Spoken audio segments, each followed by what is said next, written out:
What's up, everybody? This is Daniel here. I'm going to be showing you how you can maximize your show rate using the software Calendly. So if you're somebody who books appointments, whether you're taking meetings with prospects or you're doing cold outreach and you're reaching out to companies and then you schedule them manually into your calendar, using a software like Calendly is going to make the whole process a whole lot better.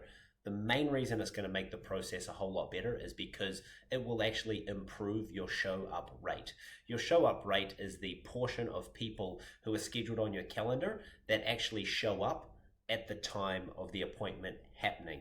And Calendly has a lot of different functionalities that you can use. So Calendly is essentially a scheduling tool that will connect your calendar, whether it's an Outlook 365 calendar or a Google Calendar, to a scheduling tool, which will allow people to select a time in your calendar and would automatically put that meeting into your calendar.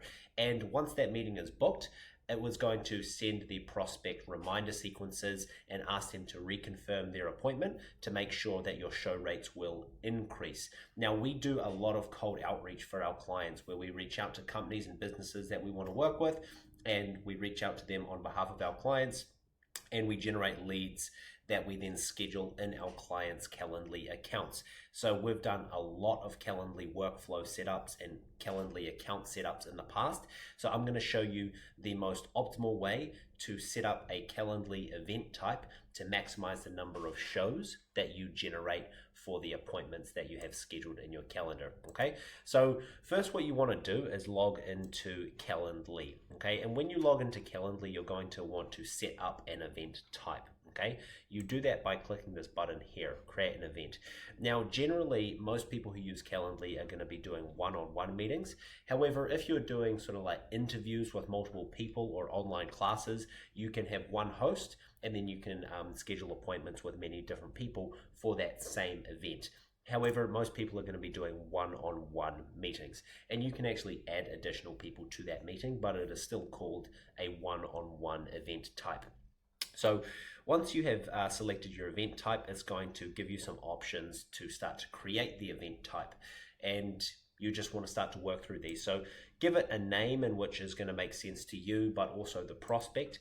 And you can also select the location of the meeting, whether it's going to be a phone call or a Zoom meeting. You can choose a whole bunch of other options, and you can actually add other options in the back end of Calendly.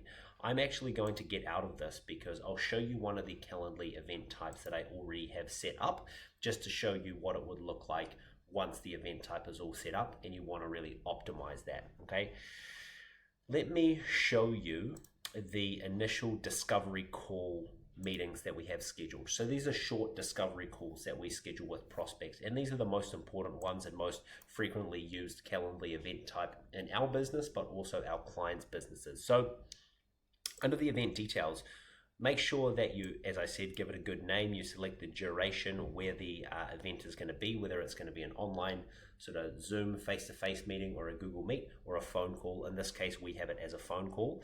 And you want to just put a very, very simple description. Okay, that's all you really want to do on the event type summary. Okay, hosts and invitees, I would say allow the invitee to add guests. That's always going to be a good thing. This is where you can select your availability for how far that meeting can be scheduled into the future and what days per week that the prospect can schedule that meeting. Also, you might want to set some buffers between the event types options of being scheduled, because you might have two meetings scheduled on your calendar and you don't want them to be too close to one another in case one meeting goes over time and starts to get into the time of the next meeting that is scheduled on your calendar. Hence, having a buffer is going to always be a smart thing to do. And you might want to add a minimum notice period. Sometimes you'll make this 24 hours, sometimes you'll make this 4 hours. Right now it's 30 minutes. I'm happy with that just for my situation, okay? Once you've selected those details, you can also add some questions here. If you are putting a widget on your website and allowing people to schedule into your calendar, you can add a few questions. I would say there's probably too many questions for what we need here.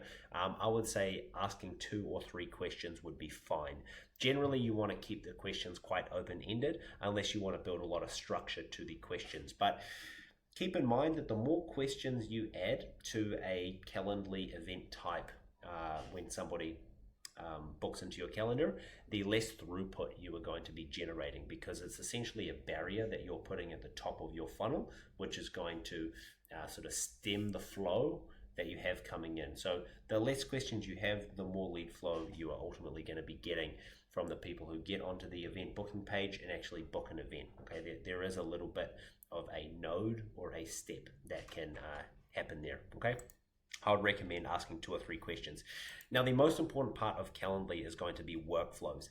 These are essentially email and SMS or text reminders that you send to the prospect to maximize your show rate. Once somebody is scheduled in the calendar, Calendly would send you notifications as the host, and also the invitee or the prospect, if you're using Calendly in a sales context, a series of email and text reminders. Now, these are the reminders that we recommend in terms of the reminder sequences. So you want to send the prospect an email 48 hours before the actual event happens. I would also recommend sending them an email 24 hours before the event happens, and a text 24 hours before the event happens, and then an email 1 hour before the event happens, and a text 1 hour before the event happens. Now, when you are creating these workflows, what I would actually recommend is having links to social proof. Okay, links to maybe testimonials of customers that have had success with your product in the past, links to your YouTube channel, links to your LinkedIn, links to any other form of social proof that you may have. Okay, for example, when somebody schedules in a call using this is the automated email that they get right away. So it will come from my email address. So when you create workflows, you can actually connect your own email address, so the workflows don't come from notifications@calendly.com or no-reply@calendly.com. They'll come from your own email address. And what that means is the prospect can reply directly to that email, okay, and you will see their reply. Maybe they say, hey, can we update the time? Or hey, I had some questions I wanted to ask you. You do this by adding an integration to your Calendly account. I can show you that as well. Put a subject line in your emails which is going to make sense to the prospect. More leads on a pay-per-call model. This is just a subject line that I know will capture the attention of the person who booked the meeting, because if we're sending workflows, ideally they're opening them. Now, we have obviously a short email here, which we have some custom variables, which we just go back over the event type and the date. But the most important things here is having links to some social proof. So here are some links to some case studies. So for example, if the prospect books in a call and we send them this workflow via Calendly and they click on it, it's going to take them to a case studies page where they can see video testimonials of customers similar to them that we have helped in the past. This is going to help improve your show rate a lot, okay? And we can also have links to like demo calls or VSLs that maybe we have recorded. Now, you can pepper these links throughout all of the Calendly workflows that you have. You can even send them links via text. Okay, so you can send the same links in all of your workflows. You can send them in some of your workflows. I would say put links in all of the workflows that you use to some form of social proof, either your YouTube channel, recorded testimonials, or video sales letters that you have recorded. It will help improve your show up rate. Okay, this is the most important part of Calendly and why it is such an effective tool. Now, you can also, in your workflows, I might actually show you this. Within your workflows itself, you can have a reconfirmation link. Now, a reconfirmation link is essentially, let me do this. Come down here. A reconfirmation is a link in which is going to be within the email that is going to prompt the person who has scheduled the call to click reconfirm. And you do that by ticking this button down here, include reconfirmation button. So when the prospect receives the email, there will be a button which when they click it, it says reconfirm. And what that will do is in the back end of Calendly, when you look at the upcoming meetings that you have, you will see the prospect and whether they have reconfirmed the meeting or not. So I'll show you some examples here. So let's look at some of the past meetings I've had. So invitee, for my previous 2 meetings, both of those invitees reconfirmed. Pretty much most of my meetings that are sales meetings have been reconfirmed. The other ones we don't sort of force them, we don't add reconfirmation links, but what I know is my show rate on a prospect that reconfirms their appointment is very, very high. So me, as someone who wants to have a very high show rate, I'm always sending Calendly workflows, 5 Calendly workflows. Each Calendly workflow has a prompt for the prospect to reconfirm their attendance, okay? If you start to use Calendly and you implement some of these workflow hacks, not only are prospects going to reconfirm, but they're actually going to show at a much higher rate. The show rate that I have is about 90%. Okay, I've had it as low as 20% in the past. And this is like a top of funnel blockage that you do need to solve if you are having very low show rates. Okay, we have very, very high show rates, and these are the main reasons for it.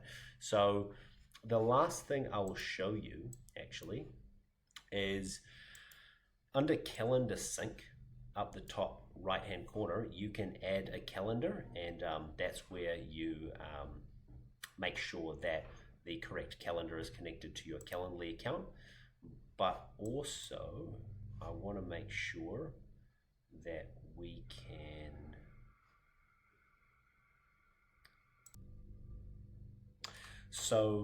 to the way that we can add our email address, so the workflows actually come from our email address instead of the Calendly's internal email address, is by coming down to integrations, clicking on integrations, and if you scroll down to Gmail for workflows, that is where you can change it such that you send emails from your Gmail email account, or if you use Outlook, you can do the same here. So it's actually an integration, and then when you create your workflows, you can select the email account in which you want the workflows to come from, whether it's Calendly's email account or your one. I would always recommend you using your one.